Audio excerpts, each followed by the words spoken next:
बिलावल भुट्टो शिकवा कर रहे हैं और वो कह रहे हैं कि मेरा यही एतराज़ है कि लेवल प्लेइंग फील्ड नहीं है। तो बिलावल भुट्टो किसके लिए लेवल प्लेइंग फील्ड मांग रहे हैं? मेरे ख्याल पीटीआई के लिए मांग रहे हैं। जाहिर है इस वक्त तो शिकवा सिर्फ पीटीआई को हो सकता है और तो किसी पॉलिटिकल पार्टी को होना नहीं चाहिए शिकवा इस तरह का कि लेवल प्लेइंग फील्ड नहीं है जी। हाँ, या तो आप ये कहें जी कि हमें इलेक्शन नज़र नहीं आ रहे 90 दिन और 120 दिन या उससे भी आगे नहीं नज़र आ रहे, फिर आपका एतराज़ मुझे समझ में आती है। ये लेवल प्लेइंग फील्ड ना होने का एतराज़ सच्ची बात है, मुझे समझ नहीं आ रहा। ये गालिबन अगर हम थोड़ा सा पीछे जाएं तो जब ये रिजीम चेंज में जरदारी साहब का चूँकि मेन रोल था, बड़ा अच्छा खेले थे और उसके बाद एक मुद्दत तक हमें ये तासुर दिया जाता रहा कि अब नेक्स्ट प्राइम मिनिस्टर इस मुल्क के बिलावल होंगे। जरदारी साहब को भी शायद कहीं से ये यकीन दहानी भी कराई गई होगी, क्योंकि जब आप अपनी खदमात पेश कर रहे होते हैं तो उनके बदले में भी आपको कुछ चाहिए होता है। तो पॉसिबल है उस स्टेज पे ये इनको कुछ इस तरह की यकीन दहानी करा दी गई हो और उस पे बिलावल साहब भी पक्के हो गए हों, क्योंकि फॉरेन मिनिस्टर बने और मेरा नहीं ख्याल दुनिया का कोई ऐसा मुल्क भी उन्होंने छोड़ा जहाँ कभी हमने सोचा भी नहीं होगा कि हमारा कोई फॉरेन मिनिस्टर जाएगा।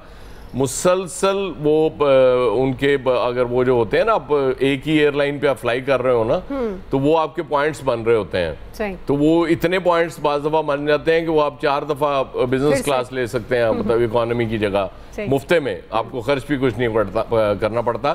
तो बिलावल साहब तो मुसलसल उस मोड में रहे और हमें यही नज़र आता रहा कि जो एक मुल्क बाज़ दफ़ा तो जस्ट टच डाउन करते थे, आए और अगले दिन पता चलता था वो फिर चले गए। सबसे ज़्यादा अमेरिका गए और क्योंकि समझा जाता है कि जी अमेरिका बहादुर का बड़ा अहम रोल होता है हमारे प्राइम मिनिस्टर हमारे यहाँ बनाने में, तो वो फिर कहीं जाके अब शिकवा उनको लग रहा है कि शायद उन्हें लगा है कि अब ये जो सेटअप बना केयर टेकर, इसमें PMLN के शायद ज़्यादा लोग हैं और PMLN के तरफ शायद कुछ, ये बिलावल के हवाले से मैं बात कर रहा हूँ कि उनको इस तरह लग रहा है कि शायद PMLN के लिए हालात ज़्यादा साजगार हैं, जब इलेक्शंस होंगे हमारे लिए शायद उतने नहीं हैं। तो मेरा ख्याल है कि बिलावल साहब को शिकवा ये करना नहीं चाहिए, क्योंकि आपने एक पॉलिटिकल पार्टी की गवर्नमेंट को हटा के एक नो कॉन्फिडेंस मोशन लाके, क्योंकि अब हमें PMLN वाले भी शिकवा करते दिखाई दे रहे हैं ना कि पीपल्स पार्टी नहीं चाह रही थी इलेक्शंस हो, और हमें नजर आ रहा था उस वक्त,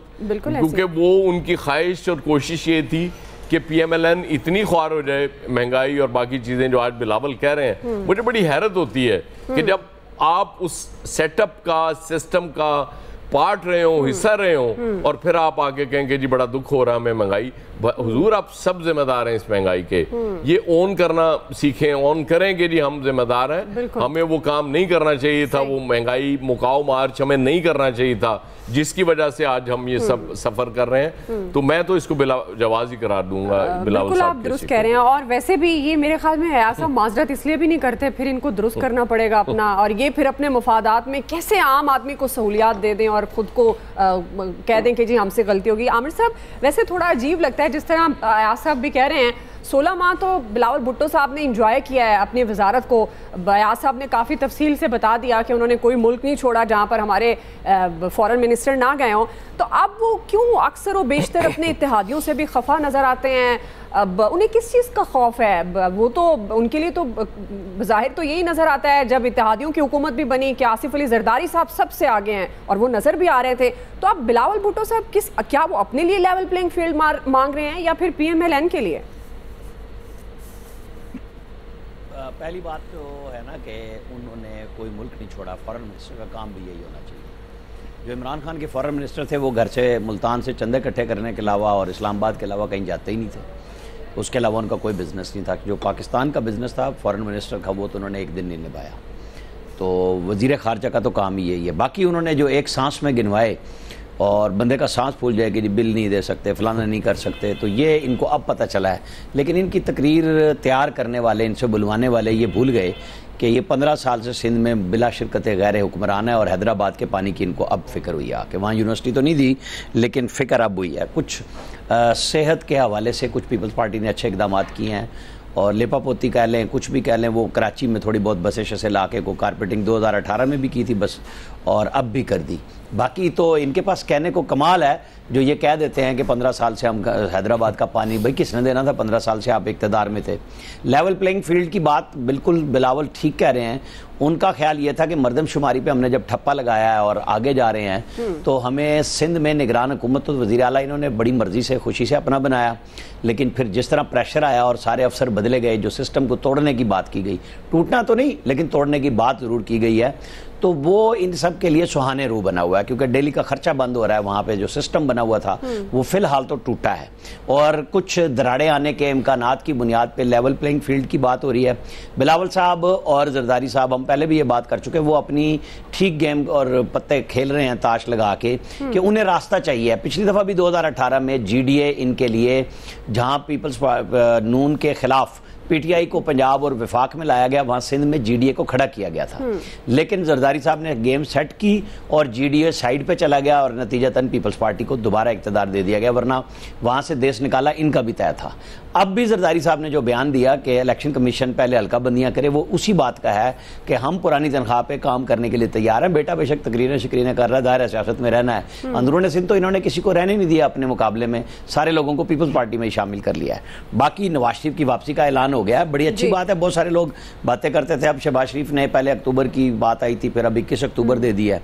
उनको आना चाहिए, उनका मुल्क है और आके सियासत में हिस्सा लेना चाहिए। और पहले जिस तरह इमरान खान साहब की ख्वाहिश होती थी कि नवाज शरीफ जेल में रहें और मरियम नवाज का बयान आया था लेवल प्लेइंग फील्ड पे, तो वो तो अवेलेबल है, आए मैदान में आए और सब अपना अपना हिस्सा बड़ी क्लैरिटी के साथ इलेक्शन में जाके लड़े। इलेक्शन को डिले नहीं होना चाहिए। आज बिलावल ने भी मान ली बात कि नहीं, इलेक्शन की तारीख तो इलेक्शन कमीशन नहीं देनी है।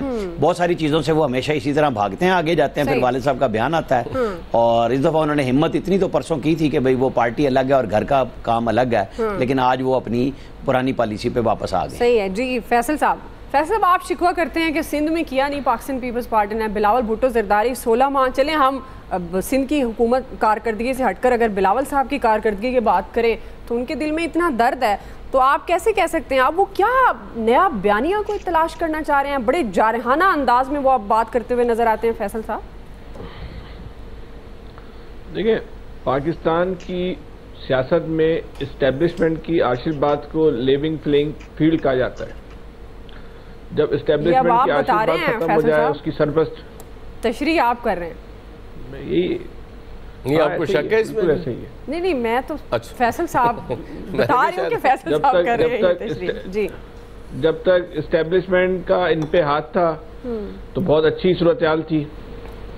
ये निगरान वज़ीर आला तो उन्होंने रो पीट के किसी तरीके से अपना बना लिया, लेकिन उसके बाद जो वज़ीर लगाने थे उसमें इनको नाकामी हुई, फिर और बहुत सारे मामलात में इनको नाकामी हुई।